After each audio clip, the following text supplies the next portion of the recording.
Et salut la team parents solo. Alors si vous avez cliqué sur cette vidéo, c'est que comme moi, vous vous êtes dit que vous étiez un mauvais parent. Puisque vous êtes parent solo, vous êtes forcément un mauvais parent. Alors cette phrase, je l'ai entendue au cours d'une conversation récemment et je voulais partager un peu avec vous l'argumentaire de ce point de vue. Avant ça, encore une fois, si vous avez des difficultés par rapport à votre situation monoparentale ou ce genre de choses, n'hésitez pas à aller voir dans les petits liens en dessous, il y a plein de trucs bien pratiques. Alors le premier argument, c'est le fait qu'avoir des parents séparés serait nocif au développement psychologique de l'enfant. Donc sur ce sujet, il y a une étude du centre de l'université de Cambridge qui a démontré que sur plusieurs dizaines d'enfants, qui viennent à la fois de familles monoparentales et de familles classiques, il n'y a strictement aucune différence. Mais rien, que dalle, rien. Donc cet argument, il ne tient absolument pas la route.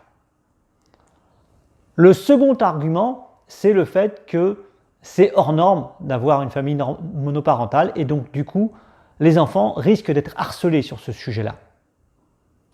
Alors premièrement, statistiquement, il me semble qu'un enfant sur 3 est issu d'une famille monoparentale, donc ça commence à faire déjà un peu plus que des exceptions. D'autre part, j'ai l'impression que les enfants sont bien plus tolérants que les adultes sur ce sujet-là. D'ailleurs, la même étude, toujours de l'université de Cambridge, a démontré que 63% des enfants n'ont pas du tout connu de harcèlement. 34% ont connu du harcèlement, mais sur un sujet qui n'avait rien à voir avec le fait qu'ils étaient d'une famille monoparentale. Donc vous faites le calcul, 63 plus 34. Voilà, donc on ne peut pas dire que ce soit vraiment le sujet de harcèlement qui fasse le tour des cours de récré. Le troisième argument, c'est que l'enfant reçoit moins d'amour quand il est dans une famille monoparentale. Alors là, moi, je n'ai rien à vous dire parce que cet argument, il est juste idiot. C'est fondé sur rien, enfin, aucun intérêt. Je passe tout de suite au petit 4, c'est le fait que les parents solos n'assumeraient pas financièrement. Et donc du coup, auraient moins de possibilités pour élever leurs enfants. Alors ça, c'est vrai. Souvent, quand on est famille monoparentale, c'est plus dur financièrement. D'ailleurs, selon l'INSEE, il y a 83% des familles monoparentales qui ont un niveau de vie plus faible que le niveau de vie médian des couples. Donc oui, effectivement, les familles monoparentales ont moins de revenus. Maintenant, est-ce que ne pas avoir la dernière console qui tue la peur de mourir, est-ce que c'est vraiment ça qui va rendre votre enfant heureux ? Je ne suis pas sûr.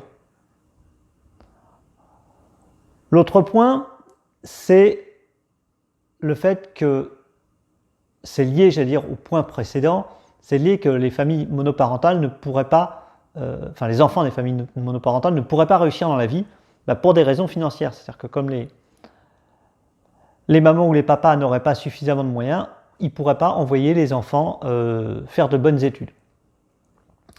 Alors, je me suis renseigné et effectivement, statistiquement, il est vrai que le nombre d'années d'études des familles monoparentales est plus faible que celui des couples classiques. Toutefois, si vous avez déjà regardé ma vidéo, je vous remets un petit lien là, par là-haut, concernant le fait des études, on se rend compte que finalement le nombre d'études n'a rien à voir avec le fait d'avoir réussi. Et c'est d'autant plus vrai dans les années qui viennent, puisque finalement, aujourd'hui, les études nous amènent un diplôme, mais ce que les entreprises recherchent et le travail, il va être surtout sur des compétences.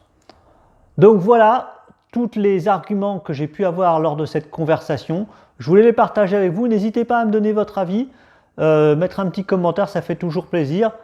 Le grand pouce bleu de Schtroumpf, abonnez-vous et puis on se retrouve la semaine prochaine pour une nouvelle vidéo. Salut la team!